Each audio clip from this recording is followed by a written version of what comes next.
पहली बार देश में पीएम स्वनिधि योजना के तहत रेहड़ी पटरी वालों की चिंता की गई है और आज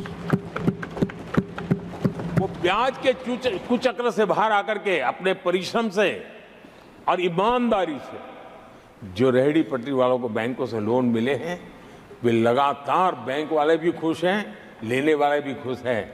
और जो कल फुटपाथ पर रेहड़ी बैठता था, आज एक छोटी दुकान दिशा में बनाने की दिशा में आगे बढ़ रहा है।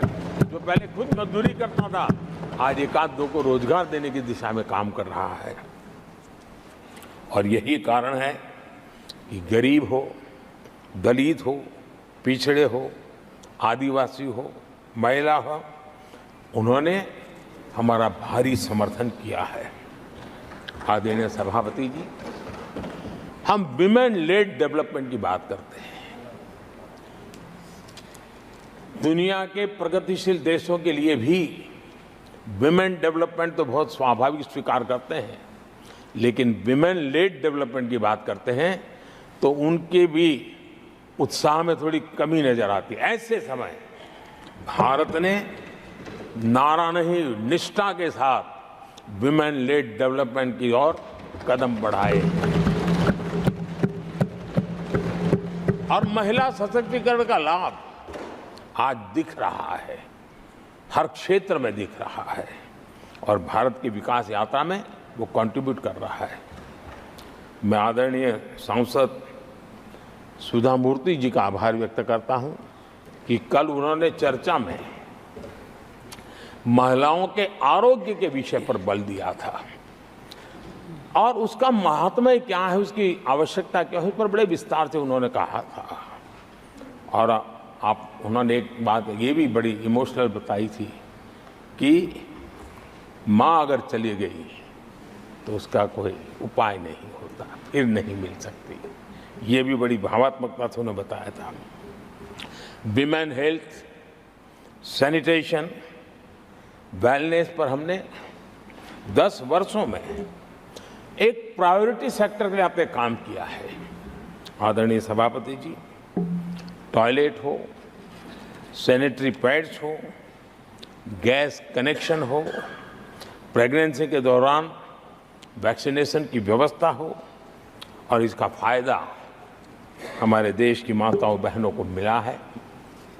आदरणीय सभापति जी, आरोग्य के साथ साथ महिलाएं आत्मनिर्भर बने, उस दिशा में भी हम लगातार काम कर रहे हैं। बीते वर्षों में हमने जो 4 करोड़ घर बनाए हैं, उसमें से ज्यादातर घर हमने महिलाओं के नाम पर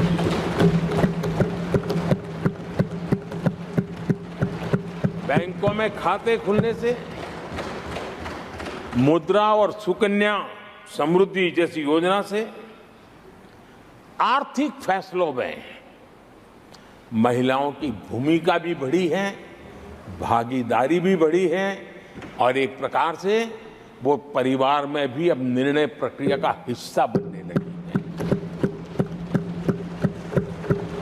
आदरणीय सभापति जी, विमेन सेल्फ हेल्प ग्रुप्स, उससे जुड़ी 10 करोड़ बहनें, उनका आत्मविश्वास तो बढ़ा ही बढ़ा है, उनकी आय भी बढ़ी है।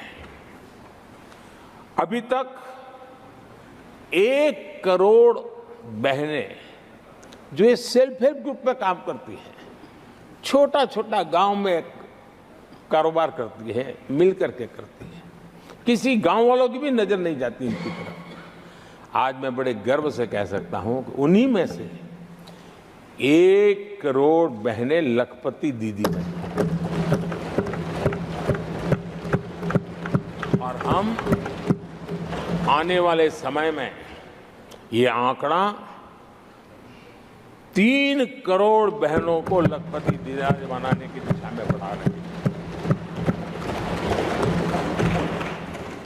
आदरणीय सभापति जी, सरकार का प्रयास है कि हर नए सेक्टर को हमारी महिलाएं लीड करें, वो अगुवाई करें, उस दिशा में हम प्रयास कर रहे हैं। नई टेक्नोलॉजी आती है, लेकिन महिलाओं के नसीब बहुत बहुत आखिर में आती है। हमारी कोशिश है कि नई टेक्नोलॉजी का पहला अवसर हमारी महिलाओं के हाथ लगे और वे इसको बदलें। और इसी के तहत नमो ड्रोन दीदी ये अभियान बहुत सफलतापूर्वक आगे बढ़ा है और आज गांव में किसानों को मदद करने का टेक्नोलॉजी के माध्यम से काम गांव की हमारी महिलाएं कर रही है। और मैं जब उनसे बात कर रहा तो मुझे कह रही है, अरे साहब हम तो कभी साइकिल भी नहीं चलाना जानते थे, आपने हमें पायलट बना दिया है और पूरा गांव हमें पायलट दीदी के नाम से जानने लगा। और इस गरिमापूर्ण बात उनके जीवन में आगे बढ़ने के लिए बहुत बड़ी ताकत बन जाता है, एक बहुत बड़ा ड्राइविंग फोर्स बन जाता है। आदरणीय सभापति जी, देश का दुर्भाग्य है कि ऐसे संवेदनशील मामलों में भी राजनीति जब होती है तब देशवासियों को, विशेषकर महिलाओं को अकल्प पीड़ा होती है। ये जो महिलाओं के साथ होते अत्याचार में विपक्ष का जो सिलेक्टिव रवैया है, ये सिलेक्टिव रवैया बहुत ही चिंताजनक है। आदरणीय सभापति जी, मैं आपके माध्यम से देश को बताना चाहता हूं, मैं किसी राज्य के खिलाफ नहीं बोल रहा हूं, न ही मैं कोई राजनीतिक स्कोर करने के लिए बोल रहा हूं, लेकिन कुछ समय पहले मैंने बंगाल से आई कुछ तस्वीरों को सोशल मीडिया पे वीडियो देखा। एक महिला को वहां सरेआम सड़क पर पीटा जा रहा है। वो बहन चीख रही है, लेकिन वहां खड़े हुए कोई उसकी मदद के लिए नहीं आ रहा है, वीडियो बनाने में लगे हुए हैं। और जो घटना संदेश खली में हुई, जिसकी तस्वीरें रोंगटे खड़े करने वाली है, लेकिन बड़े बड़े दिग्गज, मैं सुन रहा हूं कल से, इसके लिए पीड़ा उनके शब्दों में भी नहीं झलक रही है। इससे बड़ा शर्मिंदगी का दुखद चित्र क्या हो सकता है।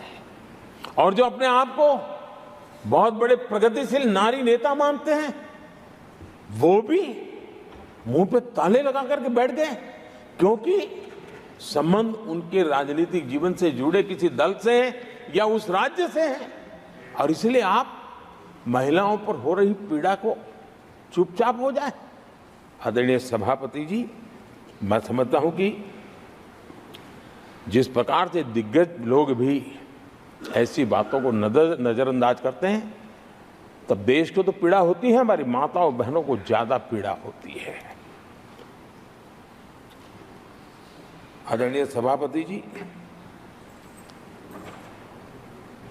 राजनीति इतनी सिलेक्टिव हो और जहां उनकी राजनीति को अनुकूल नहीं होता है तो इनको सांप सूंघ जाता है, ये बहुत चिंता का विषय है।